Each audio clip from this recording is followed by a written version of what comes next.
Hello anime lovers, स्वागत है आपका वाइपर एनिमे एक्सप्लेन्ड चैनल पर। और आज हम देखेंगे डीमन स्लेयर सीजन 1 के एपिसोड नंबर 3 को।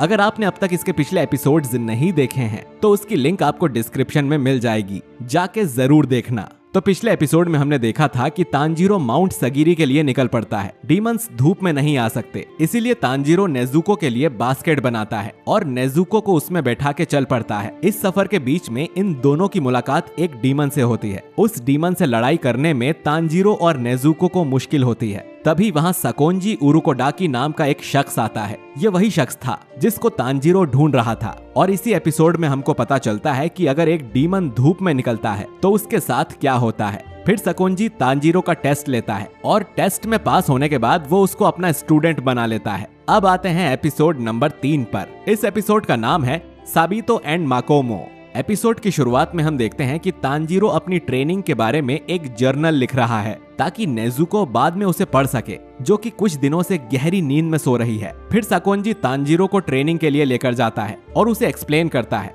कि demon slayer corps ancient time से वजूद में है, लेकिन ये ऑर्गेनाइजेशन गवर्नमेंट ने नहीं बनाई और डीमन स्लेयर को लीड कौन कर रहा है ये भी कोई नहीं जानता। डीमंस इंसानों को खाते हैं, पर वो कहां से और कब आएंगे ये किसी को नहीं पता। इन डीमंस के पास अलग अलग तरह की पावर्स होती हैं, जैसे कि कोई छोटा बड़ा हो सकता है और भी बहुत कुछ। और इन डीमंस की बॉडी डिस्ट्रॉय भी कर दो तो भी वो रीजनरेट कर सकते हैं, जबकि किसी डीमन स्लेयर के पास ऐसी हीलिंग एबिलिटी नहीं होती है। फिर भी वो अपनी जान पर खेलकर इंसानियत की रक्षा करते हैं। इसके बाद सकोंजी तांजीरो से कहता है कि वो एक डीमन स्लेयर ट्रेनर है। उसके और भी कई सारे ट्रेनर्स हैं जो अपने अपने तरीकों से अपने स्टूडेंट्स को ट्रेनिंग देते हैं। और डीमन स्लेयर बनने के लिए तुम्हें एक फाइनल सिलेक्शन टेस्ट देना होगा, जो कि माउंट फुजी कैसाने पर होगा। और तुम वो टेस्ट देने जाओगे भी या नहीं ये मैं तय करूंगा। इसके बाद तांजीरो जी तोड़ मेहनत करने लगता है। पिछले एपिसोड में तांजीरो जिन ट्रैप्स में बुरी तरह फंसे जा रहा था, अब धीरे धीरे वो उन ट्रैप्स को समझने लगा और उसके सूंघने की शक्ति और भी ज्यादा स्ट्रॉन्ग हो गई है। लेकिन तांजीरो जितना स्ट्रॉन्ग होते जा रहा है, ट्रैप्स भी उतने ही मुश्किल होते जा रहे हैं। कुछ ट्रैप्स तो इतने खतरनाक होते हैं कि अगर तांजीरो से जरा सी भी गलती हुई तो उसकी जान भी जा सकती है। और तांजीरो हर रात नेजुको के लिए जर्नल्स लिखता है और उसको अपनी ट्रेनिंग के बारे में बताता है कि उसने आज क्या किया। कुछ दिनों के बाद तांजीरो की सोर्ड ट्रेनिंग शुरू हो जाती है और तांजीरो तलवार हाथ में लेकर भागता है, लेकिन तलवार को हाथ में लेकर भागने से उसकी स्पीड कम हो जाती है और वो ट्रैप्स में फंस जाता है। फिर सकोंजी तांजीरो को तलवार चलाने की ट्रेनिंग देना शुरू करता है। हर रोज तांजीरो पहाड़ से नीचे उतरने के बाद तलवार को तब तक चलाता है जब तक तलवार उसके हाथ से गिर ना जाए। फिर सकोंजी तांजीरो को बताता है कि धार वाली साइड से ही तलवार चलानी चाहिए, वरना वो आसानी से टूट सकती है। तलवार की नॉलेज देने के बाद सकोंजी तांजीरो को कहता है कि अगर इस तलवार को कुछ हुआ तो मैं तुम्हारी हड्डियां तोड़ दूंगा। अगले दिन तांजीरो को टास्क मिलता है सकोंजी पे हमला करने का, जबकि सकोंजी के हाथ में कोई भी वेपन तक नहीं था। फिर भी तांजीरो उसे छू भी नहीं पा रहा था। ट्रेनिंग से वापस आकर तांजीरो देखता है कि नेजुको अभी तक सो रही है, जिसकी वजह से तांजीरो थोड़ा निराश नजर आता है। इसके बाद सकोंजी तांजीरो को टोटल कंसंट्रेशन ब्रीदिंग टेक्निक सिखाता है और ये भी कि वो तांजीरो को सभी 10 तरह की वाटर ब्रीदिंग टेक्निक्स भी सिखाएगा। सकोंजी तांजीरो को गहरी सांस लेने को बोलता है ताकि ऑक्सीजन उसके पूरे शरीर के हर सेल में जा सके। तांजीरो गहरी सांस लेता है तो सकोंजी उसे एक थप्पड़ मार देता है, क्योंकि वो ठीक तरह से सांस नहीं ले रहा था। उसके बाद सकोंजी तांजीरो को पानी से एक होने के लिए कहता है और तांजीरो को लात मार के झरने में गिरा देता है। ऐसे ही 6 महीने बीत जाते हैं और नेजुको अभी तक गहरी नींद में सोई हुई थी। नेजुको का चेकअप कराने के लिए सकोंजी एक डॉक्टर को भी बुलाता है, लेकिन डॉक्टर को भी कुछ समझ नहीं आता। तांजीरो को इस बात का डर था कि कभी ऐसा ना हो कि वो एक सुबह उठे और नेजुको मरी हुई मिले। कुछ और महीनों तक ट्रेनिंग करने के बाद हम देखते हैं कि तांजीरो ट्रैप्स से बचना और तलवार चलाना भी अच्छे से सीख गया है। सकोंजी से ट्रेनिंग करते हुए तांजीरो को अब 1 साल हो गया था। तो सकोंजी तांजीरो से कहता है कि अब तुम्हें सिखाने को कुछ नहीं है, ये और अब आगे सब कुछ तुम्हें खुद ही करना है। इसके बाद सकोंजी तांजीरो को एक जंगल में ले जाता है जहाँ एक बड़ा सा पत्थर रखा हुआ था।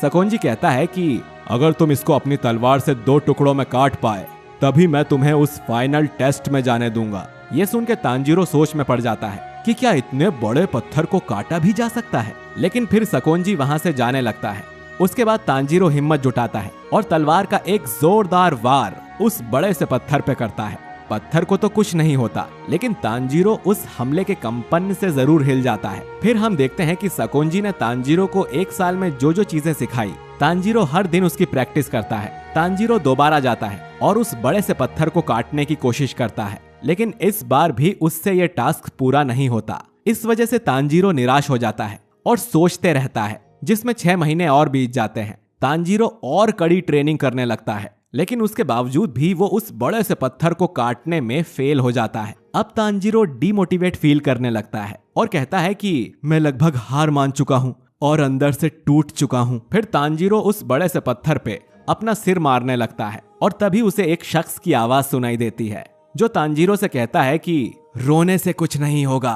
तांजीरो देखता है कि जिस बड़े से पत्थर को वो काटने की कोशिश कर रहा था, उस पे एक आदमी बैठा है, जिसने अपने चेहरे पर एक फॉक्स मास्क भी पहना हुआ था।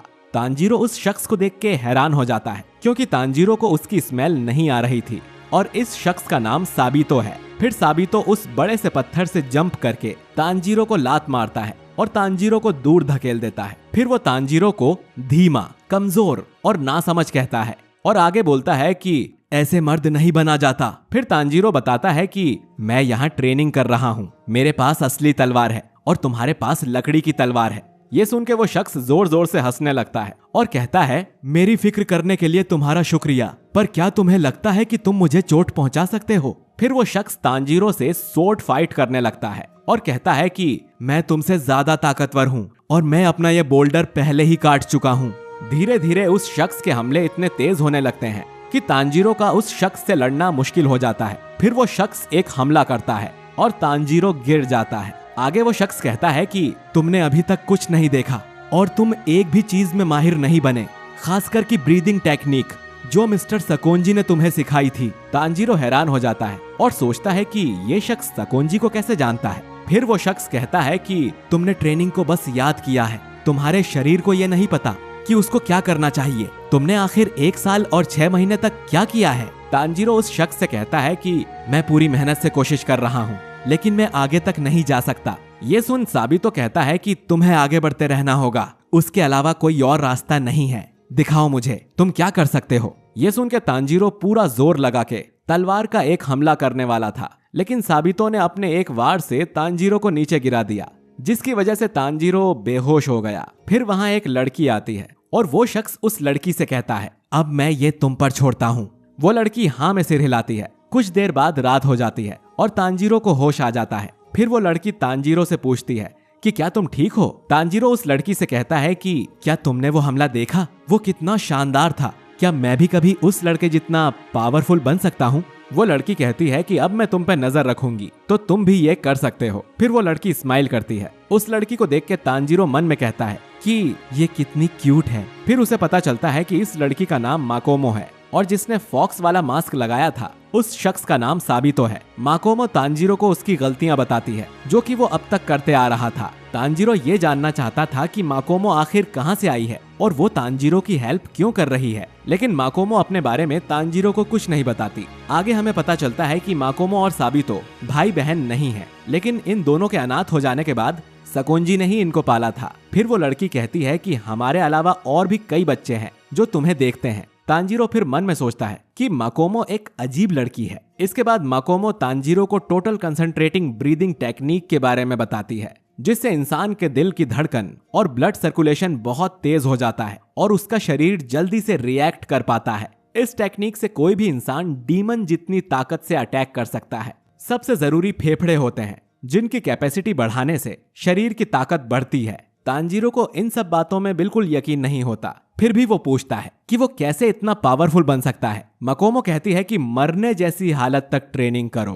फिर तांजीरो कई महीने तक कड़ी ट्रेनिंग करता है, जिसमें वो कई बार साबितो से हार जाता है। फिर 6 महीने के बाद तांजीरो साबितो को एक आखिरी बैटल के लिए बुलाता है और इस बार साबितो अपनी असली तलवार लेकर आया था। तांजीरो उससे कहता है कि आज के दिन मैं जीतूंगा। फिर तांजीरो लंबी सांस लेता है और दोनों एक दूसरे की तरफ हमला करते हैं, लेकिन इस बार तांजीरो अपनी तलवार से पहले साबितो पर अटैक करता है। इस हमले से साबितो का मास्क 2 हिस्सों में टूट जाता है। तांजीरो पहली बार साबितो का चेहरा देखता है, जो कि स्माइल कर रहा था। फिर माकोमो उससे कहती है कि तुमने जो किया उसको भूलना मत और उसे भी हरा देना और पलक झपकते ही साबितो और माकोमो वहां से गायब हो चुके थे। तांजीरो देखता है कि उसने अपनी तलवार से साबितो के मास्क को नहीं बल्कि उस बड़े से पत्थर को काट दिया है। और इसी के साथ डीमन स्लेयर का एपिसोड नंबर 3 यहीं खत्म हो जाता है। तो दोस्तों, अगर आपको ये वीडियो पसंद आया है तो इसे लाइक करिए, अपने दोस्तों से शेयर करिए और साथ ही कमेंट करके बताइए कि आपको ये एपिसोड कैसा लगा। अगले वीडियो के लिए हमारे चैनल वाइपर एनिमे एक्सप्लेन्ड को सब्सक्राइब करके बेल आइकन जरूर दबाइए। बाकी मैं मिलता हूँ आपसे बहुत ही जल्द एपिसोड नंबर 4 के साथ, जिसका नाम है फाइनल सिलेक्शन। शुक्रिया।